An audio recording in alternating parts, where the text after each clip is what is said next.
Welcome everyone to another support chat about SimsUshare, and today it's we got an exciting topic as always, but it's about one of the most common things people ask once they've been able to put smoke and fire onto the screen is how can I then change that smoke and fire over time to simulate a full incident or part of an incident. And while there are a lot of different ways of doing it, sometimes they may not be so obvious. So I've put up 6 points here that we're going to get to, I hope, over the next 45 minutes, and this bullet list will also kind of help move us along, and I've got some good examples. First, going to talk a little bit about different ways you can evolve the scenario, and that's whether you want to do it by time, so the smoke changing over time, or whether you have the person click to advance to another condition. For example, when your crew has started putting water on the fire and you want to show some effect of that action that they've done. Talking about time in SimsUshare, point number 2 is really important to understand what time is used when you're actually timing out your effects. Number 3 is setting timing on effects, so we're going to see how that works, make them appear and disappear. Number 4 is using multiple virtual locations to represent different conditions. And that's really what that means is with SimsUshare you can have your different locations A, B, C, and D. But to represent different conditions, you'll say A, and then let's say a knockdown, a free burn. So you'll know them as different locations, but you're using the same almost like slide to represent the different conditions, and then linking together your different conditions. We'll show an example of that. Then managing navigation for the click-based scenario evolution. That means that how do you actually set up the clicks so that when you how to actually evolve the scenario. And then finally, the last is going to be combining the walkarounds with the clicks. So let's say you want to have your A, B, C, and D, but then now you want to evolve the condition and you still want A, B, C, and D for that new condition. So I'm going to get right to it. If anyone has any questions, certainly type them in the chat window or just interrupt me and we can see whether it's something we want to address immediately or something that we want to wait to the end. So let's see, I'm going to be now switching over.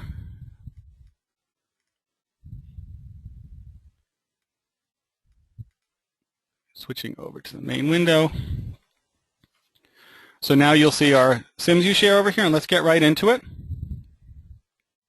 I don't see any questions, anything out there. So what I've done is I've set up 2 scenarios here. One called, let me show you a residential garage. Actually, I'll go play them. So I'll say residential garage. This one Jim Murphy had created.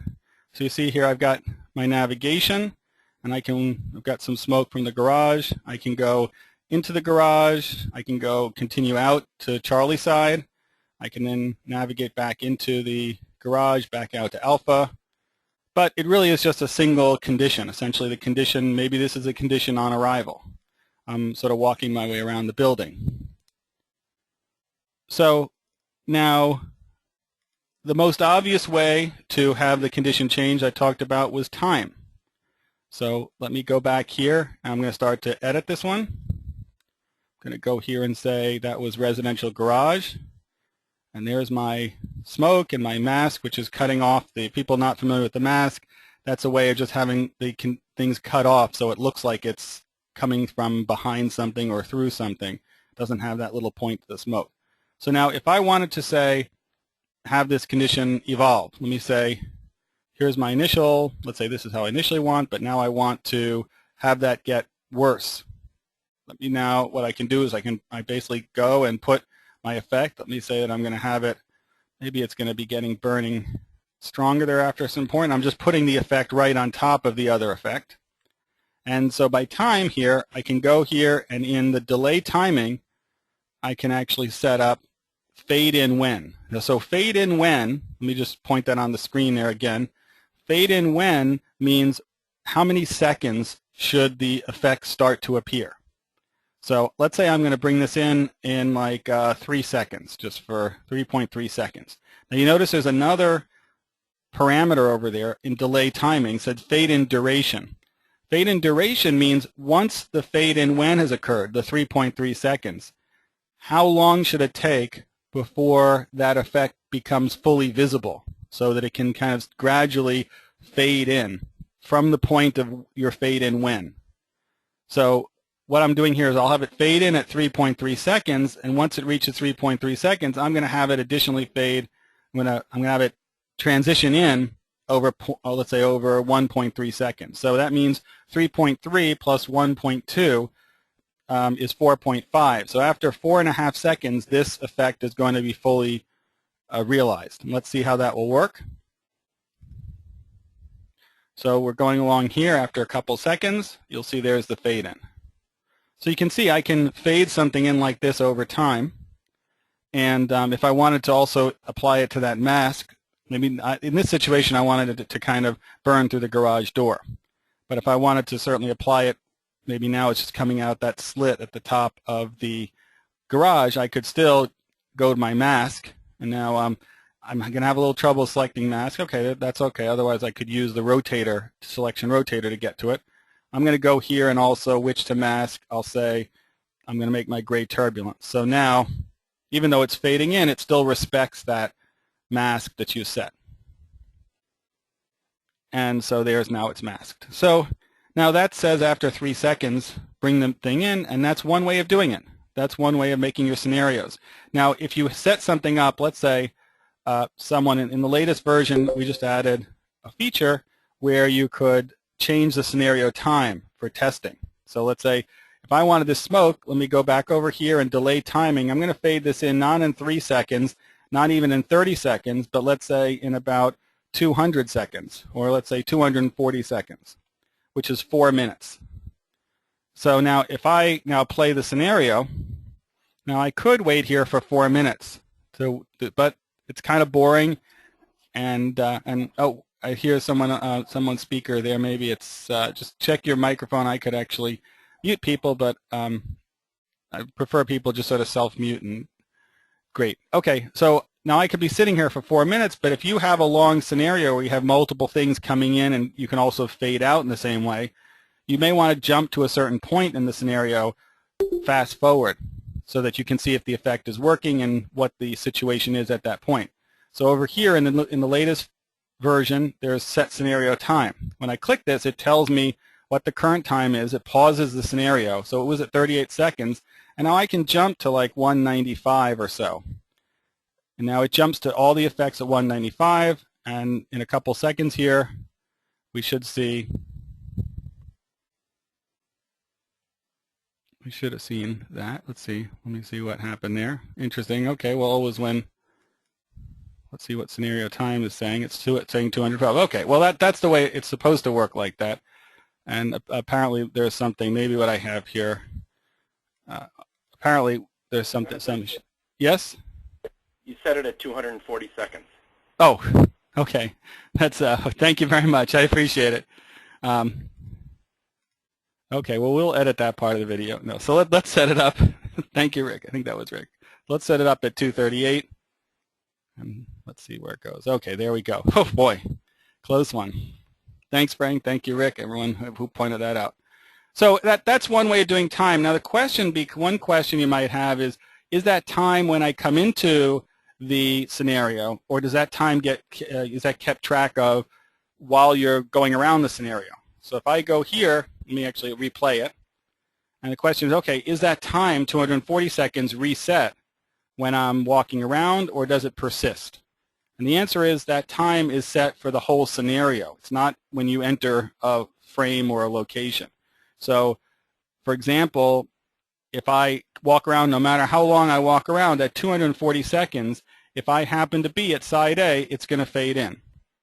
If I were over at side B, at 250 seconds, I go back. Let's see, let's try this out. If I go here, I set my scenario time to 250 seconds, but I'm still at side B. If I go back to side A, you see that the time has passed, and so it's showing the full effect. And that works, again, whether you're fading in or you're fading out. And I'll just show quickly the fade out, because that's not so obvious here. If I wanted to fade out an effect, let's say I wanted to fade out my my gray smoke in the background there at that time, what I could do is I can use my selection rotator to go and select the thing in the background. Let me clear this. I always like to sort of clear away the other stuff just to set this properly. I can say delay timing. Notice here it says fade out plus. So by default, effects don't fade out. If I press fade out, now it'll actually give me an opportunity to fade out when and fade out duration. Just the same way, again, fade out when means when should it start to fade the effect out? When should it start to make it disappear? Once that time happens, let's say that's 15 seconds, then fade out duration means how long should it go from visible to invisible. So fade out when let's say fade out when is 15 seconds. That's for that smoke. Actually, I'm going to set fade out when to be, just for right now, I'm going to set it to be like 5 seconds. We'll see what happens here. If I fade out when, it'll just immediately disappear after 5 seconds. If I want to have that effect gradually fade out, then I use the fade out duration, and I set that to however long I want it to fade out, 3 seconds or so. So if it's 5 seconds when it starts to fade out, it'll be about 8 seconds when the effect is completely out. So you can play with those parameters to get something that you like the way that it looks. And you can be fading things in and fading things out at the same time. So it's a good idea to have your own accounting system for keeping track of all these things going on, because if you're creating a scenario with a time-based evolution, it can get there's a lot of trickiness. I don't know if any of you have been doing that, and want to contribute insights that you may have to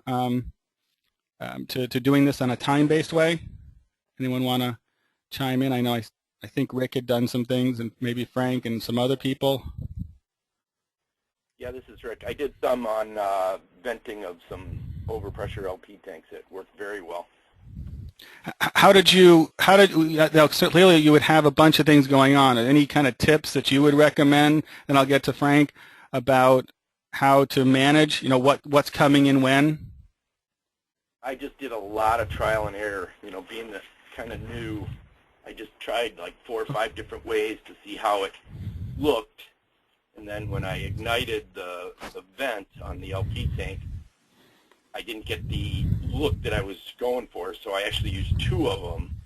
I see. 2 thin fire streams. And the first one ignited like 3 feet above the tank and faded in real slowly. And the second one came in a little quicker, but it went up like 25, 30 feet. And it looked great. Oh, terrific. Well, it probably was before the new set scenario time, so hopefully that can also help you in planning out things that may happen more than a few seconds past the initial part. It was before that, correct. Yeah, so hopefully that will help. And certainly if you, Rick, or other people have suggestions to make this easier, ultimately we probably will go to something where there's more of a timeline-based visual. But for right now, it's just being careful and some trial and error.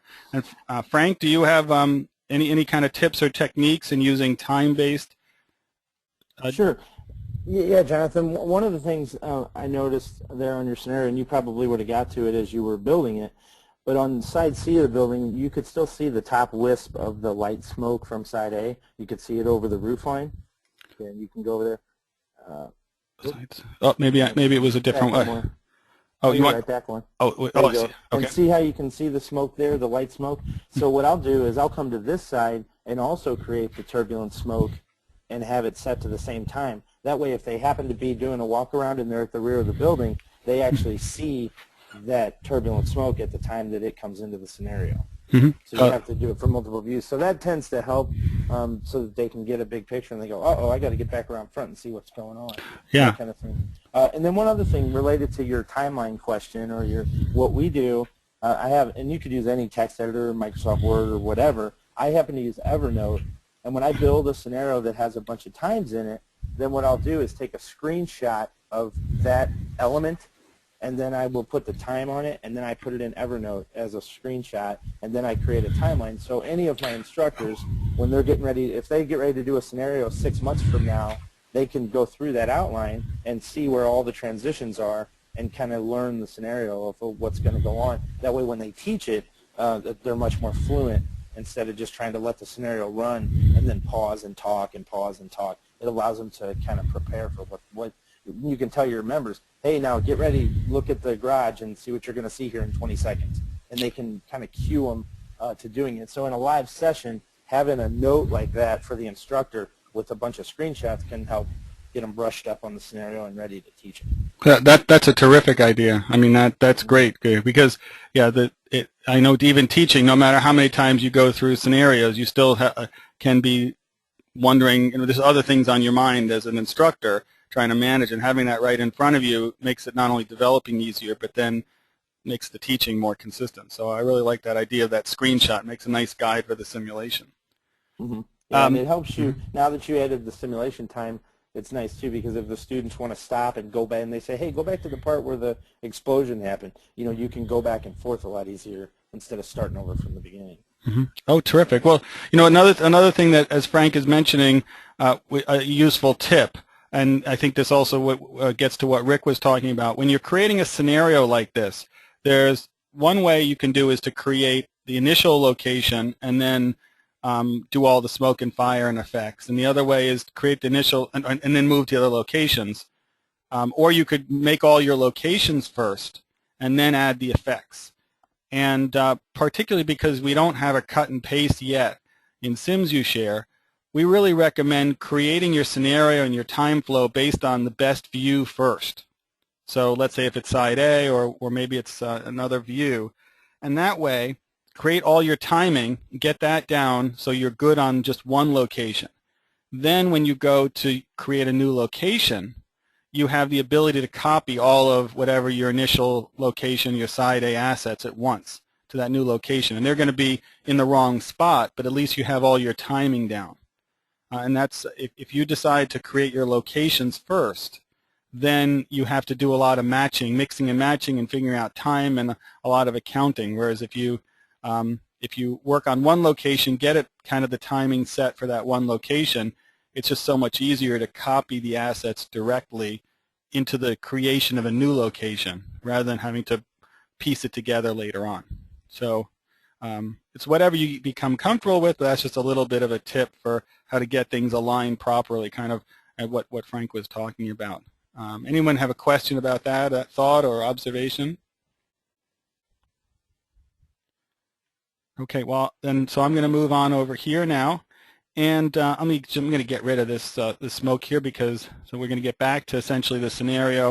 Let me also get rid of the fade out over here. So I'm going to delay timing. If I want to kill the fade out, I just use minus fade out here. Or if I want to impress the chicks, I turn on some foreign language here and do fade out. So that's, oh, what? I'm recording. I shouldn't say that. I'm married. Whoops. Uh-oh, I said that. Never mind. I'll get that out of the video. Let's see. So we're at setting timing on effects. We were kind of going back to, let's see if I can talk about where we were, what we've accomplished so far. We talked about time and clicks. We're going to get to a lot of the clicks now, the concept of time. We talked about setting timing on effects and managing effects that appear and disappear with the fade in, fade out. And now we're going to be getting into using multiple virtual locations to represent different conditions. And just actually before we get into that, I do want to mention timing on effects. We have fade in, fade out. One of the neat things that that we've done with the new victims, and you're really coming up with more sort of clip art and pictures. Let me actually switch back over into the application. Is the use of victims and having victims move around. It's kind of neat. So the idea here is that we can use those effects, the timing, let's say, to simulate a victim at a location who's only there for a short period of time, and maybe they become overcome with smoke or something. So for example, if I now go over to the Charlie side, let me go over here, and if I want to now go add a victim, let me say that I'm going to put a man, and I'm going to put this man at the window. I'm going to go to posture and say put him at the window, and now I'm going to move him over here.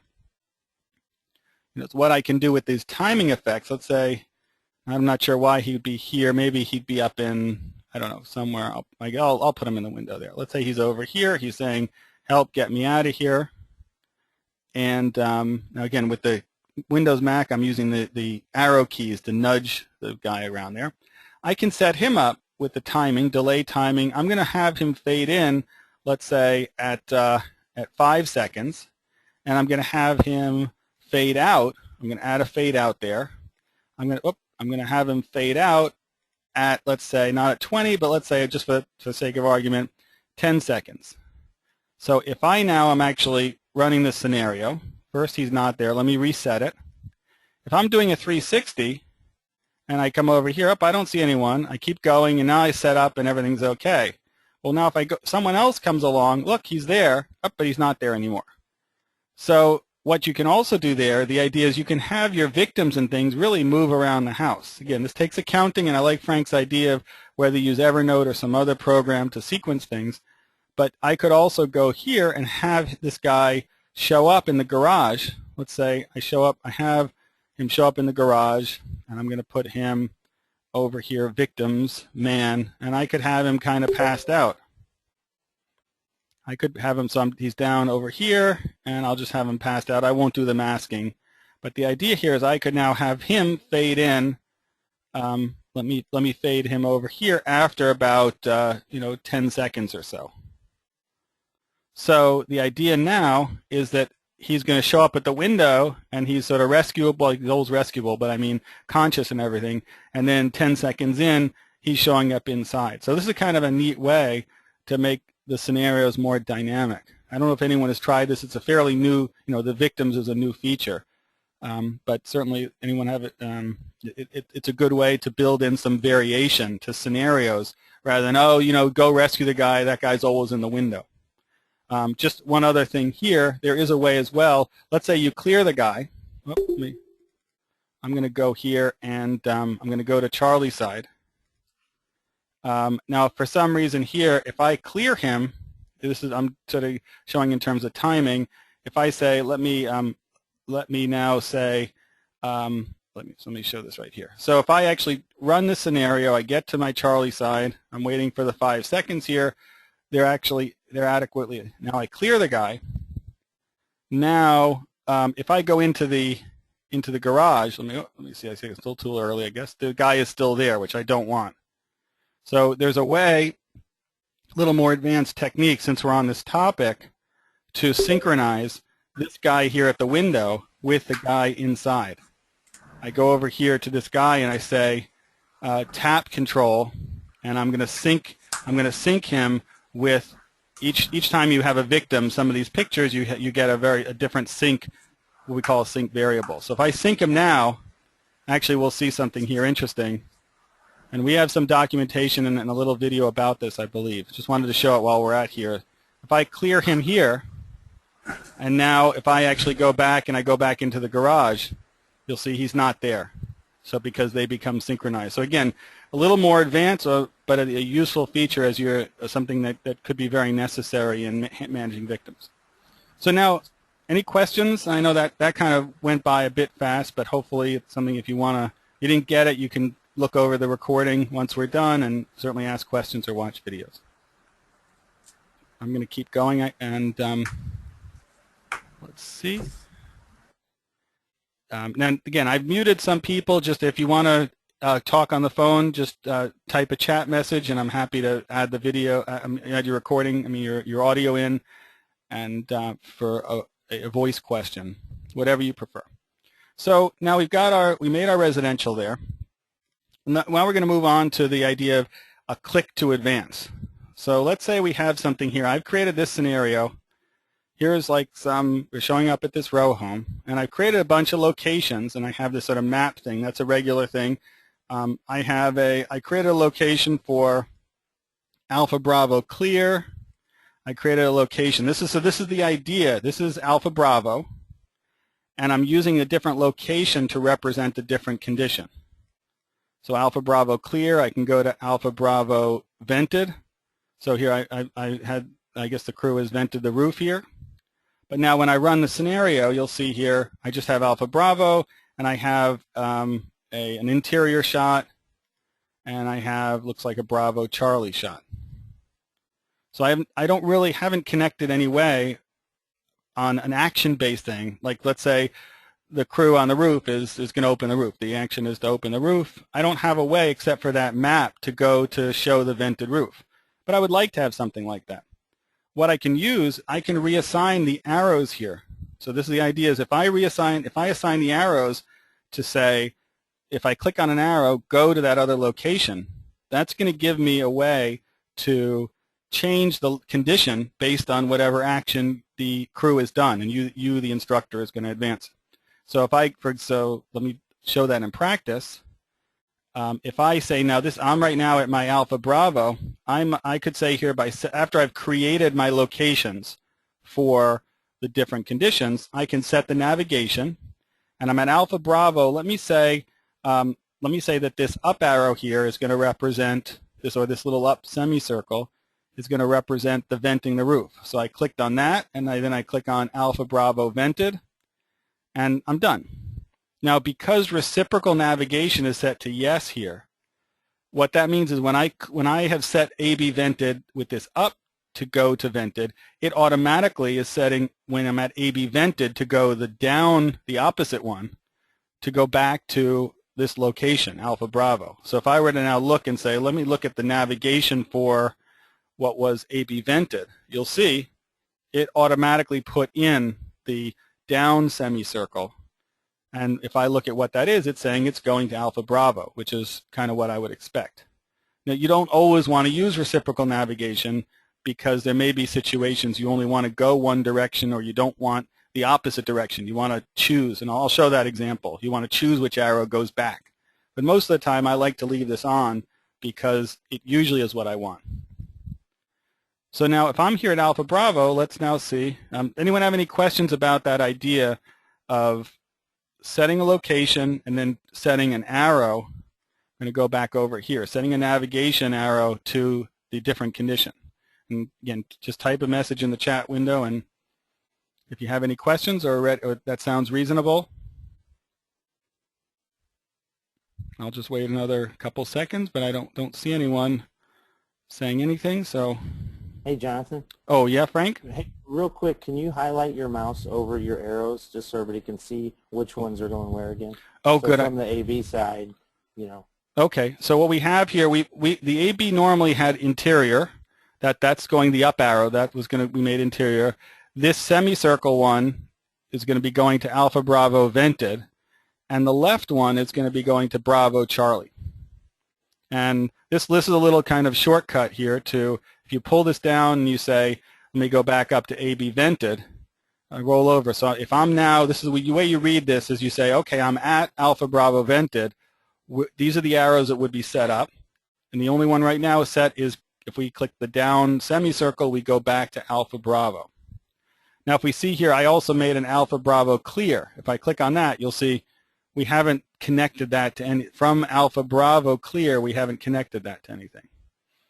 So in a moment we're going to do that, but hopefully that's a good suggestion. So let me go back here. As I click on this, now you'll see I have that interior up semicircle.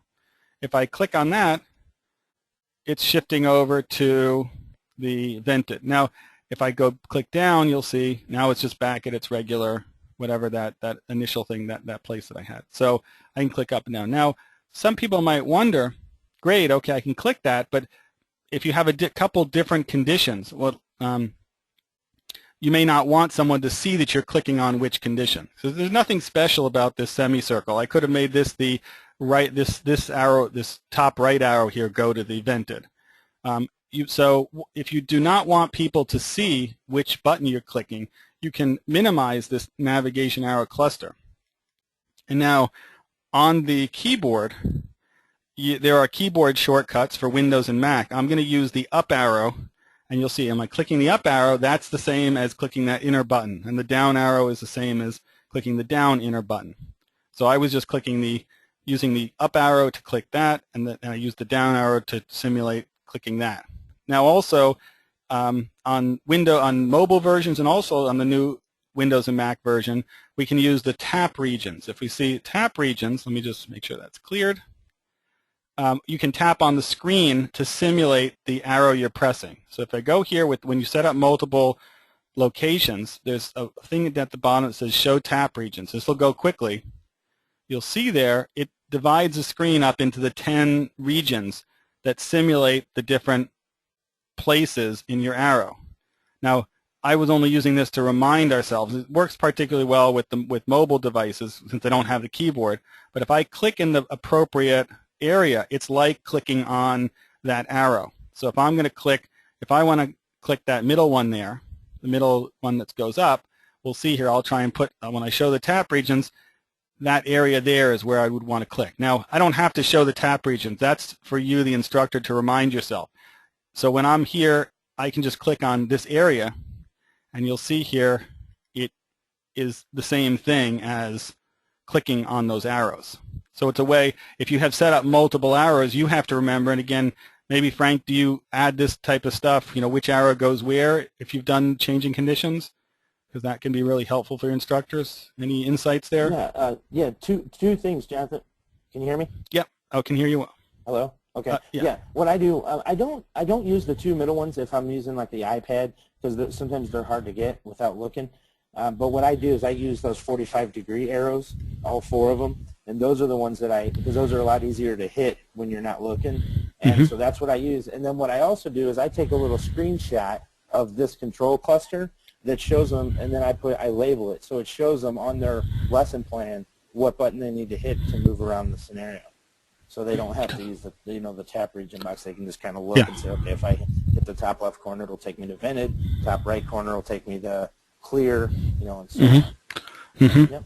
That's good suggestions there. So that's whether or not you use the tap regions, especially with Windows or Mac, where you have the keyboard that's useful. On mobile, iPad, iPhone, Android, you don't have the keyboard shortcut. So, but I like that idea of being able to document it. Not only it helps you remember which goes where, but then for your instructors, someone you're explaining, it's very clear how they can operate it to get it to where they want it to be. So now that's Jonathan, yes, just to be clear too, highlight your mouse over one of your arrows, one of your red arrows. So what I do when I'm taking my screenshot to show them the one that they would go to next, I do that. I put my mouse over it so that AB Vintage shows up. That way I don't have to label it. It's already labeled in my picture. Yeah. Oh, another good idea. Yeah.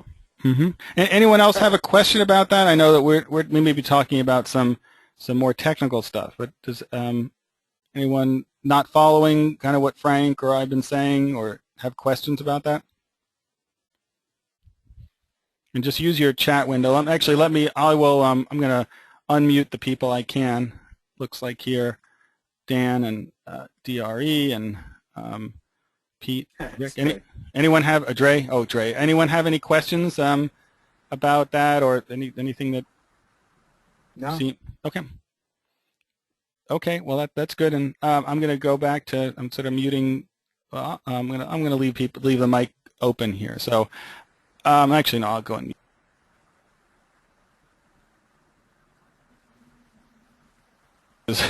It looks like I'm actually muting myself, the exact opposite of what I wanted to achieve. Anyway, okay. So now what we're at now, using multiple virtual locations to represent different conditions. Now, one thing you may have noticed here is that when I go to that other condition, I lose the left, right, A, B, C, and D and everything because I'm really jumping to another slide. And it doesn't have BC or interior for that. Let's see. So it no longer has that. You get the right. Okay. So what happens when I've actually now gone up to the other condition? It no longer has the Bravo, Charlie, or interior for the correct locations for the correct conditions. So what I would do when I have my, let's say, vented condition, I would want to make a Bravo Charlie vented and an interior vented if there was a difference, and then link those with the navigation. So if I'm now over here, let me actually go back, and if I were to here, let's say I'm going to go over to my AB vented, at this point here, I would set my navigation, and instead of going to Bravo Charlie, which is the Bravo Charlie, the original one, I would make a new Bravo Charlie. So for example, let me actually go and do this. So if I go here and say new location, and I'm going to call this one Bravo Charlie vented, you may not want to use the words because they will appear in those rollover. You might want to have some kind of code. But if I copy Bravo Charlie's assets, I really have to do very little. Now it's Bravo Charlie here. I can go here and let me just add in some, I'll I'll just add some smoke to sort of show that it's a bit different from the Bravo Charlie. I'll also throw it into that mask. So what I'm going to do here is now click on the mask. Well, I'm going to try and click on the mask, and I'm going to go what to mask, and I'll bring in that new element, what was called auto ignition. So if I'm in Bravo Charlie vented, I'm setting this up. That's what it looks like. What I can do now in Bravo Charlie vented, I can go and set up the navigation so that Bravo Charlie vented goes, let's say, to the. I can even use this up arrow here. Now, if I use this arrow here, and I have reciprocal set, it's going to set the down arrow there to go. Well, we'll see what happens. If I set this reciprocal and I say go to Alpha Bravo vented, let's see what will happen. If I'm here, this is my Bravo Charlie vented, I click on this, it's setting up the down arrow here to go Bravo Charlie vented. Someone who shows up to this area may not be obvious this goes to Bravo Charlie vented. It would be more convenient to show that arrow. That's where you might turn off your reciprocal navigation. So I might say for this one, that up right arrow, let me show you what this is again, this one made sense to go to Alpha Bravo vented.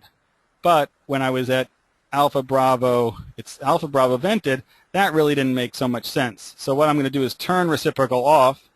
I'm going to click here, and I'm going to remove this path.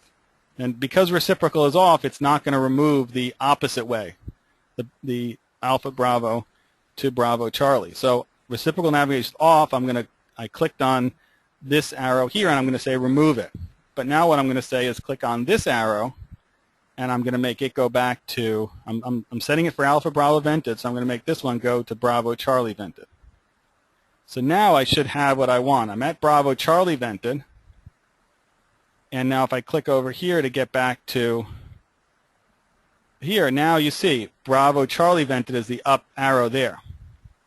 And that's how I can sort of set them back. I can do them so I don't have to make it the opposite. I can set them to make it more relevant to what I'm looking at. Now, right now, if I go down here, notice I have that sort of half semicircle for Alpha Bravo.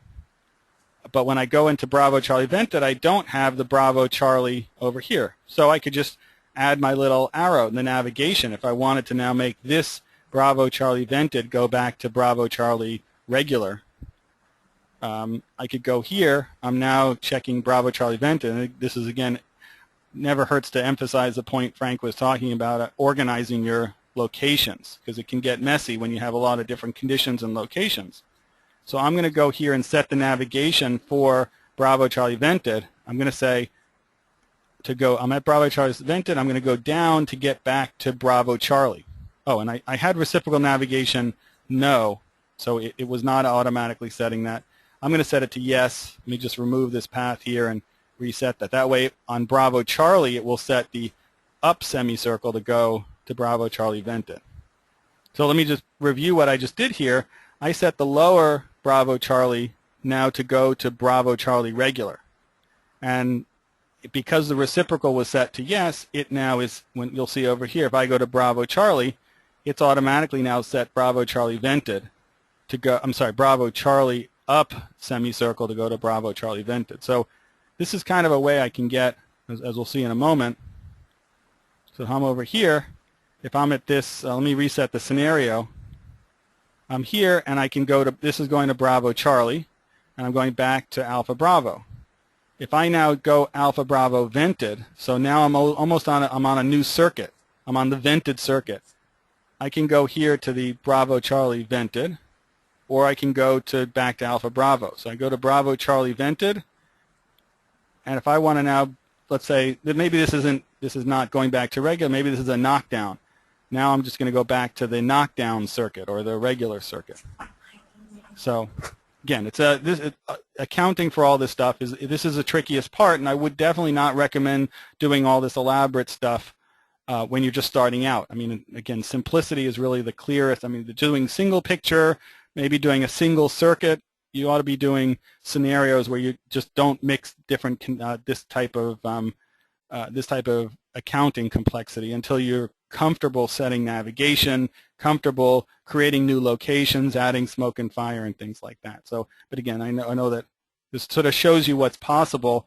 and kind of gives you a goal to work toward, and hopefully answer some questions about seeing is whatever is this possible to do something more complex. So we're now at 1:43, and I think according, let me stop my presentation, stop my screen there, and I'm going to go back to show my main screen. Let me see. So what we just accomplished there was using the locations to represent different conditions, managing the navigation for the click base. That was the whole thing I went through at the navigation. And now I notice Frank is saying, remember, they can first do scenario, then duplicate when they're ready to build more complex levels. Great suggestion there. You can, I would definitely say, make a building simple scenario and then copy the scenario to elaborate, rather than just working on the same one and potentially messing it up. Get a good scenario, get a basic one, lock it in, copy it to a new one, and then muck around with the new one. And Frank's saying, as you get better, they can build bigger scenarios. Absolutely, another great suggestion. Another thing. So let's see. This number 6 thing is how combining walkarounds with action-based scenario. So that what I was doing there was showing how I had a regular circuit. Let me go back to that. I'm going to go back to. So the idea here is I have this circuit, what I'm calling the circuit, the walk-around, but then I also have certain buttons which then can take me to different circuits. And I call circuit like A, B, C, and D, sort of a loop or something, but it really is taking you into a different set of conditions. And whether or not you want to actually leave the navigation cluster over here or if you want to hide it, and remember also, if you want to get rid of this stuff, you don't want the sort of floating circle, you can go here into the menu and say hide menu, and then it disappears. Now, it really is still there. It really is there. It's just that it's not showing. And similarly for the arrow cluster, if you that little thing is still there. So if you want to close that, maybe you want to use your tap regions exclusively, you still have that stuff over there, and you can just click on it even though you're not seeing it.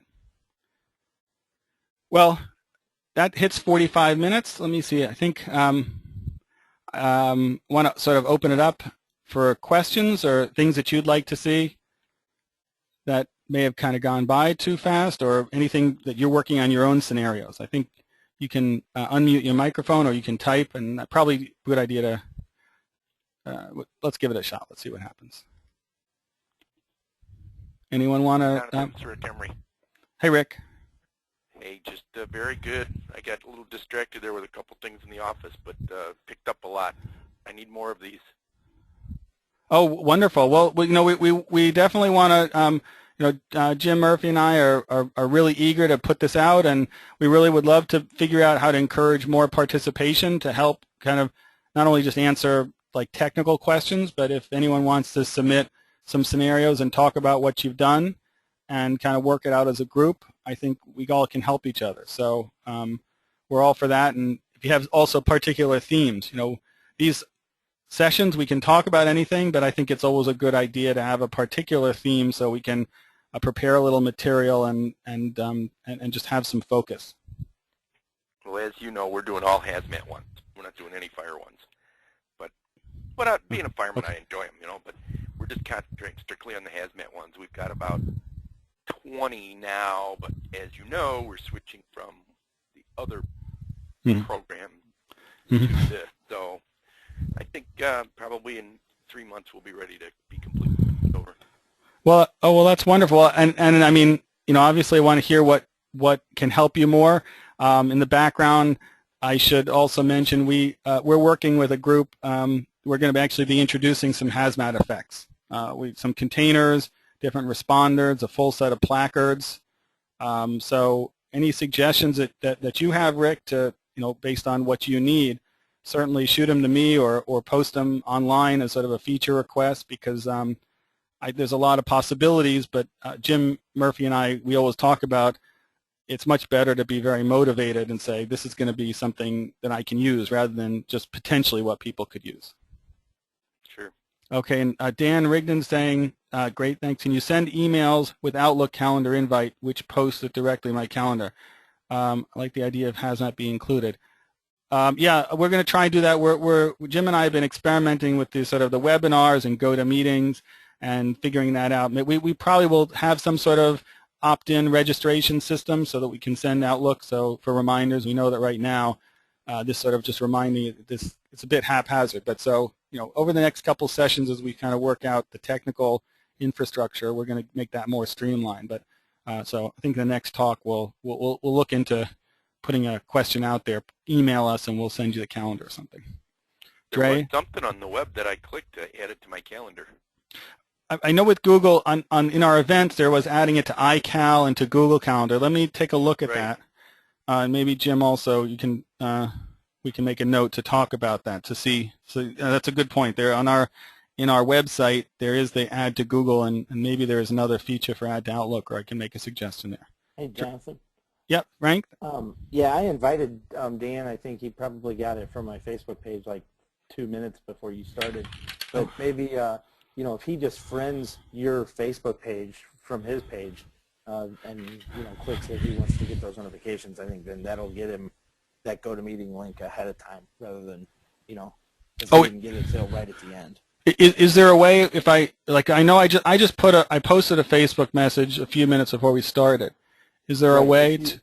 Yeah, let me go to that so I can tell everybody how to do it. Do you want me? You want to switch over to your? No, you're good. It's not anything that they need to see. I'm just trying to get to your page here. Sims. What they need to do, if people want to make sure that they get all of your information, they need to go to your Facebook page, and if they haven't already liked it, they need to click the like button. So search on Facebook for SimsUshare, and you'll get his page, and click the like button. Just because you like his page doesn't mean you're going to get every notification that Jonathan puts on the page, because Facebook has changed that now, and it's based on a bunch of formulas and things like that. So if you do want to be notified every time he puts a new post up on his page, which I would recommend, click on the like button on his page a second time, and you'll get a drop-down, and it'll say Get Notifications. And if you click that, he'll be set to where you get 100% of his notifications instead of whatever random percentage Facebook decides to give to you. And then he'll post these. He'll post his webinars on here ahead of time, and then you guys will all be able to have it ahead of time. Oh, Great. That's a great one. Well, is also I didn't really look into it. Are there events that I can post on Facebook? It's the same thing. You used to be able to, and recently Facebook stopped your event posts going out to your people. So even if you invite 800 people to your event, Facebook is only going to send it to a small percentage based on what your traffic is. For example, a friend of mine just had a party for somebody, a benefit, and they sent something out to over 600 people, and as far as they can tell, less than 50 actually got invited through Facebook. Okay, so yeah, so an email list is definitely the way to go if you want, constant contact. But for your Facebook page, just have them click on Get Notifications, and then they should get all your stuff. Okay, and I think also I will add on the actual meeting. I will add send us an email if you want notifications.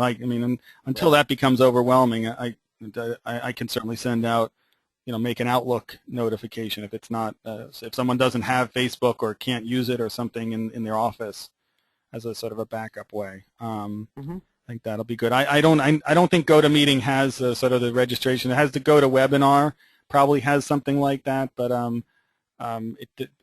we're still trying to figure out which one we want to use. Yeah, and I don't know which one. Normally, when you pay for one, you get both. So we use GoToWebinar when we're doing something with notifications, because what's nice is you could schedule this 2 weeks ahead of time, and then in GoToWebinar you can tell it'll automatically notify all of your people that register. It will notify them a week before, a day before, and an hour before your presentation. It'll send them an email. Well, so it's kind of nice. Yeah, I think the thing is that GoToWebinar includes GoToMeeting, but not the other way around. And so you're right. We bought GoToWebinar and we got GoToMeeting with it. So we may if these we're trying to figure out what the right size. We want to be accommodating for everyone, but also obviously cost effective. So if we're not doing a lot of webinars, so we will sort this out, and certainly we're looking at other platforms as well. I like the cost. Leave the cost where you got it. Yeah, it's good for us. Well, great. Okay. I'm just kidding.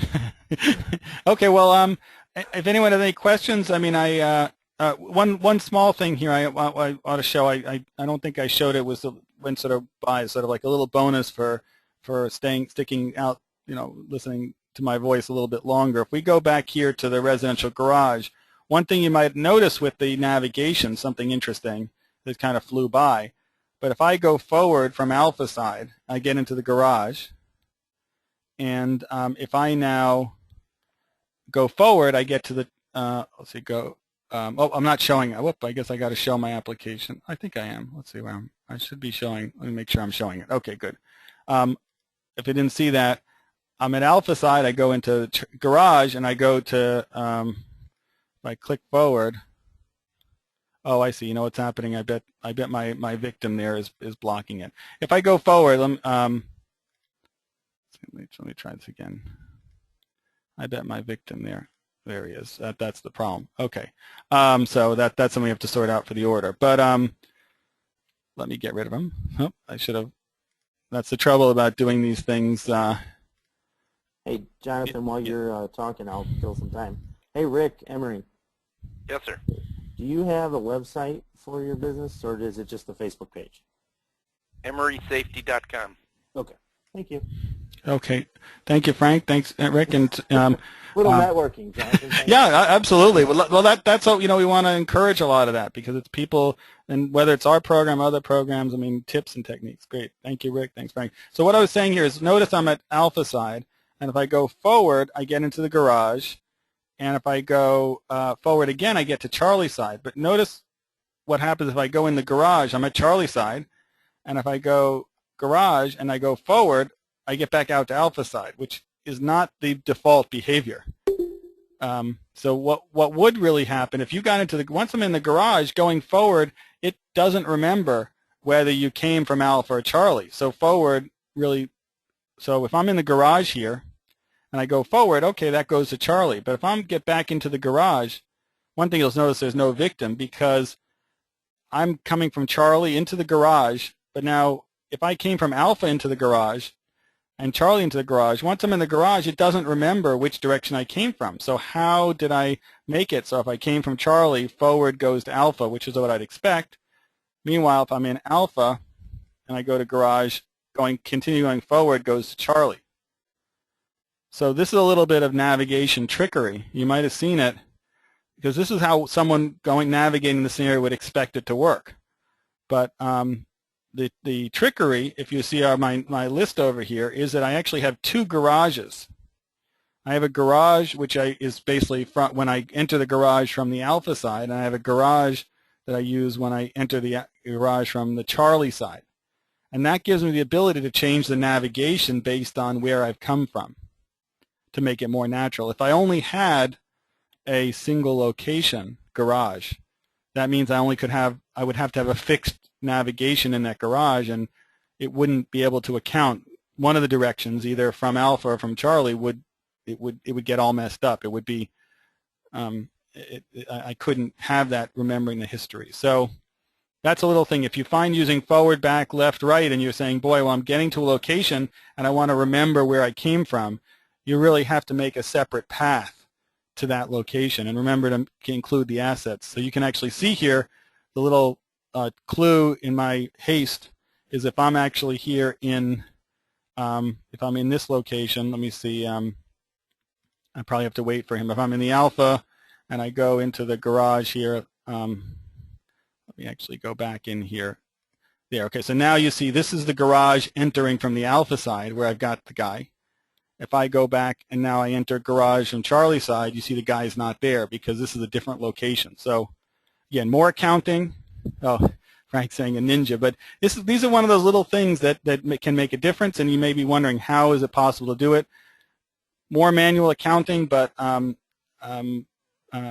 certainly we've got some ideas about making that simpler, but it's still very possible. So I want to thank you all for taking the time to be with me, and Jim and Frank and Rick and Dre, Pete, Dan. I appreciate it all.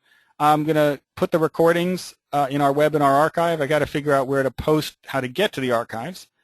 But certainly please email me, email Jim Murphy, our Chief of Training.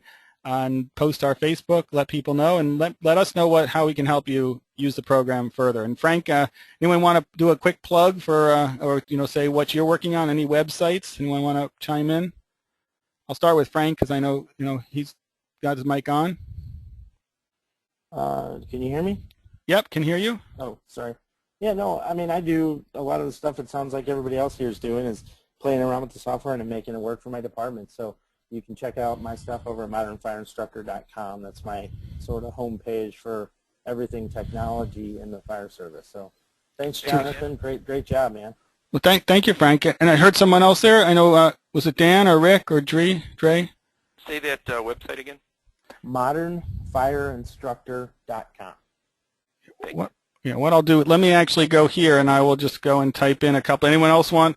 So we've got Frank was modern. Since this will go into instructor.com. Rick, what was yours? Emery Safety. Emery. EMERYSAFETY. Safety.com. Yep. Oh, and Jim is saying Frank's got good simulations. Anyone else? Dan or Dre or Pete? Anyone want to put this is going to go into the video, so hopefully people don't see anyone else. Dan, thanks. Oh, we appreciate it, Dan. Thank you very much, and thank everyone else. Okay, have a good day, and talk to you later. Bye. Thanks. Bye.